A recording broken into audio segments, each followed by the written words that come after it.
All right, y'all, for the 2014 Wr450f, what we gonna be doing here is putting a new water pump kit on it. You know, with the seals, with the bearings, and the gasket. So the first thing that I'm gonna do is drain, the coolant that he had in the and we're gonna take the oil casing off, the oil cover casing. And then we're gonna go from there.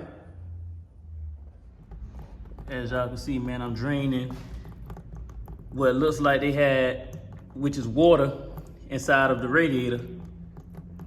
That's the worst thing you can put in the bike, because water, it'll cause bigger problems.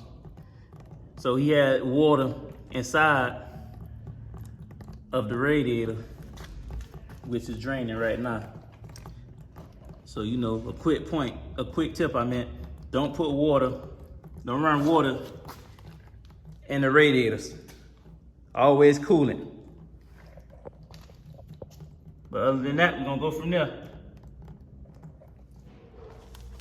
All right, y'all, I got the oil cover off, oil cover case. So the next step is that I'm gonna take out the water pump shaft so we can get to the water pump seal and the water pump bearing, so we can swap all that out. Then we're gonna go from there. All right, y'all, so I pulled the water pump shaft out. So the next thing I'm gonna do is pull the water pump seal out and pull the bearing out. And this is seal behind the bearing also, so we're gonna change that. And what that would do is when that seal go bad, it'll cause, this weep hole from the water pump to leak out coolant.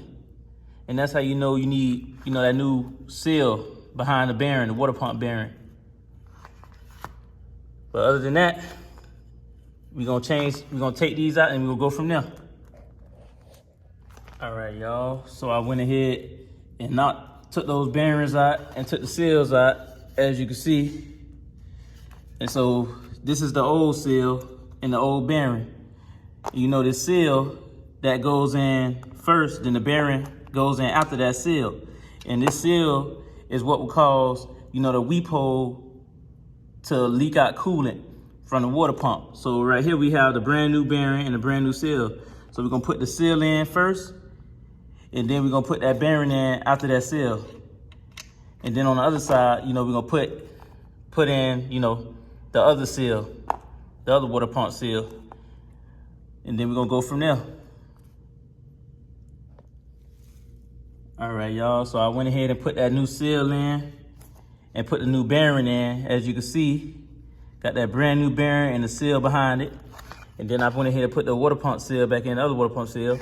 So the next thing I'm gonna do is go ahead and start putting the shaft back in and put the clamp and everything on the shaft, so we can put this oil cover back on and put, oil, fresh oil and fresh coolant in it. And then we're gonna go from there. All right, y'all, so I went ahead and put the water pump shaft back in, put that clamp and everything back on it. So the next thing I'm gonna do is just go ahead and put the oil cover back on, the oil cover, and then put fresh oil, then fresh coolant. And then we're gonna see if that weep hole leak again. Then we're gonna go from there. All right, y'all, I went ahead and put oil in the bike, put fresh green coolant, no more water at all. Fresh green coolant. So the next concern that, the customer had with this bike that he wanted me to also do was put screws, missing screws on this plastic, on the bike. Yeah, see, he was busy. He definitely missing a couple of them. So I'm gonna put screws on the fenders, and then he wanted to see if I could bleed his brakes, because his brakes is like, it feel mushy, like his brakes kind of weak a little bit. So I'm gonna try to, I'm gonna bleed his brakes, and I'm gonna put some screws in this fender, and then we're gonna see if it had that V-touch. Then we go from there. All right, y'all, I done went ahead and put screws on all his fenders, on his gas tank, and I went ahead and bled his brakes. As you can see, the back brake is much more firmer now, much more firm. The front brake is a little better, just a little bit.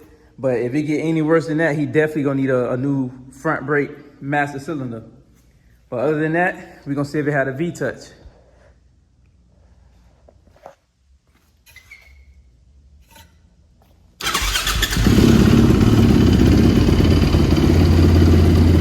We're gonna see if any coolant come out of that weed pole.